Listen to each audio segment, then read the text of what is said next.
Hello mga padaba! Ayan, sa labas na naman tayo. Na-curious lang ako, no? Kasi last time, nung tumambay ako dito, maraming matatanda ang kumuha ng kalachuchi, yung bulaklak niya. Sabi nila, mabango daw.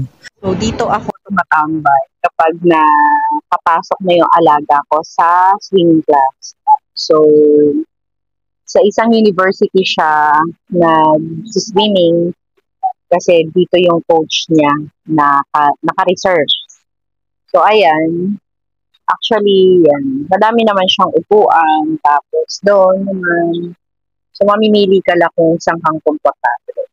Ang kagandahan dito lang is mahangin, fresh yung, fresh yung hangin. Tapos wala lang. Ako kasi, mas gusto ko yung nakakita ko ng mga green, ng mga brown.